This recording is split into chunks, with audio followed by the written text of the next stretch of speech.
Howdy, hi. This is Deer Job Sports college basketball picks and predictions for Sunday, January 25th, 2026. We are looking at the best bets of the day. Let's get into the video.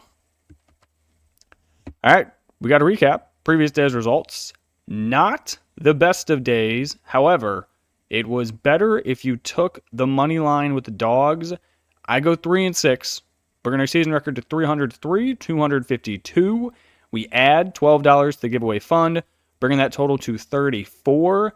So despite me going 3-6, I only lost, I think it was $72 today, which is not nearly as bad as it could have been. It honestly could have been a positive day. I did not take the Tar Heels on the money line. I took Georgetown and I took Cal both on the shmoney line, which looked dead in the first half. And then California had a crazy run from like the 8-minute on at the end of the first half. And then Georgetown had a second half, which 100% got Kim English fired. Should have taken the Tar Heels on the money line. I did not. We will recap these games real quick. Then we'll get on to the picks for tomorrow. First one, it was the Tar Heels. We had them plus 7.5 on the road at Virginia. They win this game outright, 85-80. They also were down 1 billion points in the first half. I want to say Virginia's biggest lead was like 15. Virginia took a 9-point lead in the halftime. North Carolina wins the second half 51-37, 49% from the field, 46% from deep. Caleb Wilson seemingly had every single big bucket in this game. Besides that one dude off the bench, Bogovic, that dude was a freak. He hit 2 spot-up threes at the end of the first half, which actually got North Carolina back in the game. Virginia, I don't think, played bad. They just couldn't really make a shot from deep when they needed it. They had multiple chances to get back in this game. They go 30% from deep. That is 8 of 27. They also had an uncharacteristic amount of turnovers. They had 11. North Carolina only had 4. That was honestly a very impressive game for UNC. I don't really think Seth Trimble had that much of an impact. I mean, now I'm looking at the box score. He had 16 points. I don't really remember him scoring 16 points at all, but he had them, so there they are. Then we're going to jump down to California real quick because I'm on the ACC tab in my app. California, they win this game against Stanford 78-66. They were down, I think, 15 points in the first half. With then 10 minutes left, they went on a 25-5 run. They take a 4-point lead into halftime. They win the second half. They win the game by 12, 40% from deep, 80% from the free throw line. They lose the rebound battle. They lose the turnover battle. They win the game because Stanford shot 27% from the field. It was atrocious. That's 19% from deep, 6 of 31. You are not going to win many games doing that. Then we head to the Big East. Another crazy comeback, Georgetown. They were down 18 points at halftime. They win this game, 81-78. Providence, you 100% just fired your coach at the end of the year. Goodbye to Kim English. They are now 2-7 in Big East play. This team is horrible. I mean, Providence had an 18-point halftime lead, and you lose to arguably the second worst team in the conference. No. Kim English, you are done. All right, then next game, we're going to slide over to the Patriot League. American, they go on the road. They beat Holy Cross 76-77. It was really the first half that did Holy Cross dirty. American had a 14-point halftime lead. Holy Cross wins the second half 40-35. American just played really well in the first half. They shot at 51% from the field the entire game, 83% from deep. They win the turnover battle by 7. They win the rebound battle by 1. I mean, you can't let your opponent have 7 more shot attempts than you for the entire game. Not going to work out well. American gets it done.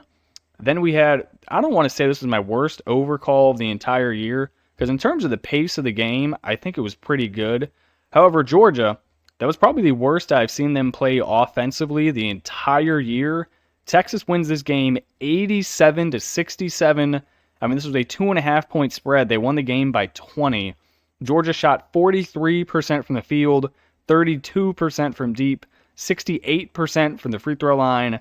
They lost the rebound battle by 7. They lost the turnover battle by 1. It was just ugly, no good basketball from Georgia. This game landed at 154. I mean, I thought for sure Georgia was scoring 80 points. They were coming off of their season low total of 74 at Missouri. Unfortunately, they laid an absolute egg. All right, then you had the one that probably pissed me off the most. Virginia Tech catching 12.5 points at Louisville. First off, Michael Brown played in this game for Louisville, so that did not help us. And then what if I told you Virginia Tech shot 53% from deep? 53. You would think for sure Virginia Tech covered 12.5. They probably won the game outright. You would be wrong. Virginia Tech shot 40% from the overall field. They went 9 of 32 on 2-point attempts. 9-32. The best player on their team, the European guy, Nicholas Abdalas, he went 1 of 8 for 2 points. He averages 15 points a game. I remember talking about Toby Lawal. He was going to be a big impact player for them. He had 2 points. He went 1 of 7. They combined to go 2 of 15. Those are 2 of their best scoring options. Why did you two have to suck? Virginia Tech, they lose this game by 14 points.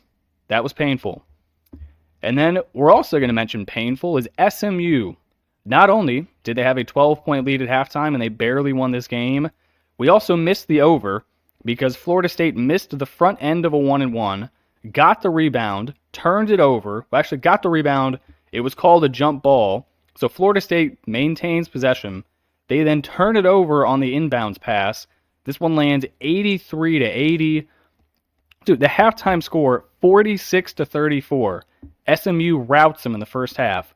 Then in the second half, Florida State 46, SMU 37. The problem, SMU shot 33% from deep. Most of it was Boopy Miller.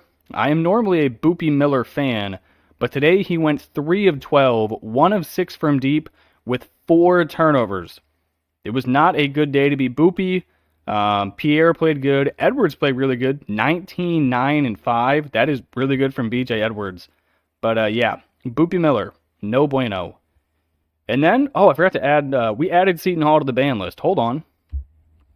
All right, so we added Seton Hall to the ban list. We laid 2.5 points with them on the road at DePaul. What if I told you they had 20 points at halftime? I want you to recall, I think, 2.5 weeks ago, Seton Hall was ranked. They had a number in front of their school name. We've now lost 4 in a row. Those losses, 2 of them are respectable. You can lose to UConn by 5, and you can lose to St. John's by 5. Those are both fine. You cannot lose to Butler at home by 11 and on the road to DePaul by 7. Their season is now done. It does not matter who else they beat in Big East play. You've lost 4 in a row. 2 of them to 2 of the bottom half teams in the conference in Butler and DePaul. This absolutely screwed the Big East. I really don't think they're getting anything more than 2 at-larges now. And hell, St. John's almost lost today to Xavier. This conference is not good. Normally they are good, but today they're bad. So Seton Hall, you're banned. You shot 38% from the field, 29% from deep, 59% from the free throw line. You won the turnover battle. You won the offensive rebound battle. You lose the game because you cannot shoot. For the most part, that has always been the problem with Shaheen Holloway's Seton Hall teams. They can't put the ball in the hoop. Their defense is fine. Like, if you hold DePaul to 67 points at home, that's good. That is very good defense. However, if you can't score, what the fuck does it matter? Because your team is shite. All right, that's the recap. Let's get on to the picks for tomorrow. All right, so now we got the games. Before we start, I will mention there are 2 games that are quote-unquote already postponed. It is St. Francis and New Haven. That is postponed. And then Indiana, Purdue, Fort Wayne, and IU Indy has been postponed. I would imagine, I'm confused as to why Chicago State and Mercyhurst is not. I know Mercyhurst is Erie, PA. I know in Cleveland, we are getting hit with a ton of snow. So I would only assume that east of us is also getting hit with a ton of snow. So I don't know. This game's tipping off at 2 o'clock for that Chicago State Mercyhurst. Maybe they think they can play it. I think this game's not going to happen, but we'll find out. The other games, though, should be all good to go. The only one questionable is Evansville. That's in Indiana. I mean, if the IU-Indy game is canceled, you would also kind of think the Evansville game would be canceled, but maybe not. They are just built different in Indiana. So, with that being said, first game, we're going to the American. It does not have to do anything with snow. This one's happening in Florida. It is the battle of the Florida schools. I'm going to take the Owls catching 6.5 points on the road. I will also take the over 165.5. All right, so these are two of the top teams in the American Conference. I've been fading FAU not every single game, but I think I've bet against them twice in their current 5-game winning streak. I am not going to do that anymore. They are pretty good. They keep on winning, and they're catching a massive number. I will take them. The Owls, 14-6 on the year, 6-1 in AAC play. Their winning streak, it is coming against good schools. They beat UAB, Memphis, Wichita State, Temple, and Tulane. Those are 4 of the 5 top programs in the conference. They score 83 points a game, top 100 pace, 47% from the field. They are top 50 in rebounding, and their defense is top 75. They got really good size. The only semi-negative thing is this team is pretty young. They start 3 true underclassmen, 1 freshman, 2 sophomores. So not ideal there, but you could also make the argument they are getting better every single game they play with more experience. So there's that. South Florida 12-7 on the year, coming off of beating UAB on the road by 13. So we do get a nice little letdown spot back at home. 90 points a game, top 10 pace, 44% from the field. Very solid 3-point team. They're quite dependent on the 3-point shot. They are also good on the boards. I think this is a close game, but definitely fewer than 2 possessions. The fact we're hitting 6.5 points seems a bit nuts. Give me FAU. Give me the over. All right, to the next one. I still don't think this game is going to happen. It is Chicago State in Mercyhurst. I'm going to take Mercyhurst minus 9.5. Now, if you've been following college basketball for a while, you would know Chicago State is normally not in a conference, but now they are in a conference. They are in the NEC, They have not won a game. They have only won 2 games the entire year. They're 2-18. Those 2 wins came against A10 school, Loyola Chicago. That is just an embarrassment. And then a random Division II. This team's biggest problem, they can't shoot. They score 65 points a game, bottom 125 pace, 39% from the field. They are the 6th worst rebounding team. They have the 12th worst defense in the entire country. Nothing they do is conducive to winning basketball. Mercyhurst, 9-11 on the year, 4-3 in the NEC conference though, 2-game winning streak. They score 66 points a game, bottom 20 pace, 45% from the field. Neither team enjoys the 3-ball. They only make 5.5 a game. But Mercyhurst's defense, it is top 75 in the country. I don't think Chicago State's going to be able to score anything more than 60. I will take Mercyhurst reluctantly, laying 9.5, but I really do not enjoy it. All right, the next 2 games, we got the Big Ten. I'm going to go over these quite quickly because my computer is starting to enter I'm going to die mode again. The first one, we're going to take the Huskies laying 10.5 at home. This is a former Pac-12 battle. I mean, the fact Oregon's getting 10.5 points is crazy, but I'm pretty sure, well, their season is definitely over. And I also think every single dude has mentally checked out. They have already hit the portal if possible. They are without Nate Biddle down low, the 7-foot guy who's been in college for like 8 years. This team is screwed. Oregon, 8-11 on the year, 1-7 in Big Ten play. They're on a 5-game losing streak. 74 points a game, bottom 100 pace, 43% from the field. This was supposed to be a good team. They returned a ton of production. They just suck. Washington, 10-9 on the year. They are 2-6 in the Big Ten.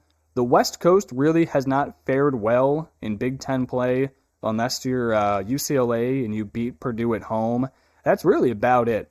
The losing streak, that they had came against Michigan, Sparty, Nebraska. So not like you can really blame them. They score 80 a game, middle of the pack pace, 45% from the field. It should be pretty packed considering it's Oregon. They need this win if they want to have any chance of making a run. I think it has to happen now. You do have the easier part of your schedule. You got Maryland, Rutgers, and Penn State coming up. So you can get your Big Ten reference record back to around 500 and then maybe make an end-of-the-year push. But you got to have this game. I will take Washington 10.5. All right, the next game, I will also lay the number with the home team. Give me the Cheese Curds laying 6.5. I don't really love it, but USC really only has one guy. That is Chad Baker-Mazara, the transfer from Auburn last year. In Wisconsin, they have won 5 games in a row, all against good schools, so I will back them. USC coming off of back-to-back home losses, 1 to Northwestern, 1 to Purdue. They're 3-2 on the road this year, which is probably better than expected. They average 82 a game, top 100 pace, 47% from the field. They do not shoot the 3-ball well. They only make 6 of them a game. Everything else is pretty average on their part. The Badgers, they've won 5 in a row. They have won those games against UCLA, Michigan, Minnesota, Rutgers, and Penn State. So 3 good teams, and then you have 2 bottom feeders. 84 points a game, top 115 pace. They are full of giants. You're going to see this Wisconsin team and be like, hey, didn't that 7'2" big-ass white center just sub out? And it's like, no, that's a different guy. They have like 4 of those guys on the same team. It's just like their football team, their offensive line. It's like, hey, didn't he just get injured? The 6'3", 600-pound, but nope, oh, him? Nope, the same dude. Different dude, buddy. Different dude. But yeah, I'm going to take Wisconsin. They're pretty good right now. All right, then the final game, and then the right-hand side of the screen. Normally, I have my almost bets there, but considering I'm betting every single game, I thought this guy was pretty good right now. It is Mr. Snow Miser. This dude took on my goddamn money. He crumpled it up in his clutch, and then he freaking turned in all the snowballs and threw it at my crotch. He was like, hey, buddy, eat this. I was like, dude, that's rude. Took $72 right from my pocket. Absolute dickhead. So I'm going to take Southern Illinois laying 4.5 points. I can't tell which game is worse, if it's this one or the Chicago State. I mean, this game is horrible. I will take the Salukis. Both of these teams have been horrible. They have a combined conference record of, I think, 3-17 or some shit. They are ass. Both these teams are horrible. Southern Illinois, 8-12 on the year. They are 2-7 in Missouri Valley Conference play. They're on a 4-game losing streak. They are 2-8 on the road this season, and they're laying 4.5 points. The weird thing, though, their stats aren't bad. 76 points a game, 46% from the field. Their defense is top 75 in the country. It is number 2 in the Valley. Yet they are 2-8 in conference play. They lose a bunch of close games. That's what they do. Out of all their conference losses, they have lost, I think, 7 games? Excuse me. They have lost, 6 of their last 7 are within 9 points. That is absurd. Evansville, they are ass. They score 67 a game, 42% from the field. They are the worst rebounding team in the conference. This is the second worst defense in the Missouri Valley Conference, and they are 3-7 at home. I do not think anyone is coming to this game. Give me Southern Illinois. All right, that's going to do it for me in this video. I appreciate you guys tuning in and watching. Hopefully, we have some real basketball games on Monday. Peace.